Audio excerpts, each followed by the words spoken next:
ഉത്തരാഖണ്ഡിലെ ഒരു കൊടും കാട്, കാടിനുള്ളിൽ ഒരു കൊച്ചു ഗ്രാമം, ഗ്രാമത്തിലെ അതിമനോഹരമായ ഒരു വീട്. വരൂ, നമുക്കൊരു കഥ പറയാം. ഗഫാർ ബായിക്ക് 5 സഹോദരങ്ങളുണ്ടെന്ന് മുമ്പൊരു കഥയിൽ സൂചിപ്പിച്ചിരുന്നു. അതിലൊരാളാണ് അബ്ദുൽ ഹക്കീം ബായ്.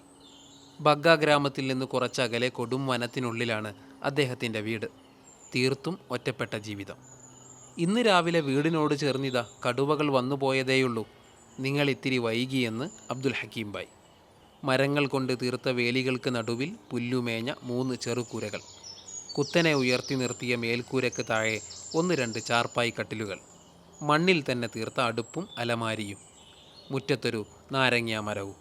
ഇത്രയുമാണ് ഹക്കീം ബായിയുടെ വീട്. ചെളി തേച്ച് മിനുക്കിയെടുത്തതാണ് വീടിനകത്തെ നിലവും മനോഹരമായ ഈ മുറ്റവും.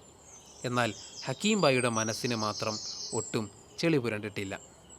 ഇത് 3 വീടുകളല്ല. ഒന്ന് ബെഡ്റൂമാണ്, മറ്റൊന്ന് കിഡ്സ് റൂമാണ്, ഇത് അടുക്കളയാണ്. എരുമകൾ തന്നെയാണ് ഇദ്ദേഹത്തിൻ്റെയും ജീവിതമാർഗം. പ്രാവുകളെ വളർത്തുന്ന ശീലമുണ്ട്.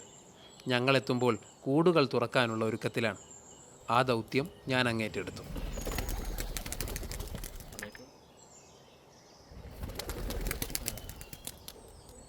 പകല് മുഴുവൻ ഈ പ്രാവുകൾ ബഹുവർണ്ണത്തിൽ അങ്ങനെ പറന്നു നടക്കും. അപ്പോൾ ഹക്കീം ബായിയുടെ ആകാശത്തിന് എന്തൊരഴകാണെന്നോ. ആഹാ! അതിനിടെ പാലു ശേഖരിക്കാൻ നഗരത്തിൽ നിന്ന് ആളെത്തി. അദ്ദേഹത്തെ യാത്രയാക്കി ഞങ്ങളൊന്ന് വനസന്ദർശനത്തിനിറങ്ങി. ഇതാ ഇവിടെ ഒരു ചെറു കൂടാരം. ഫോറസ്റ്റ് വാച്ചർമാരുടേതാണ്. അകത്തു കയറി വാതിലടച്ചാൽ വാതിലും നിലമായി മാറും. വന്യമൃഗങ്ങളിൽ നിന്ന് രക്ഷ നേടാനാണ് ഈ നിർമ്മാണ രീതി സ്വീകരിച്ചിരിക്കുന്നത്. കഥകൾ ഇനിയുമുണ്ട്.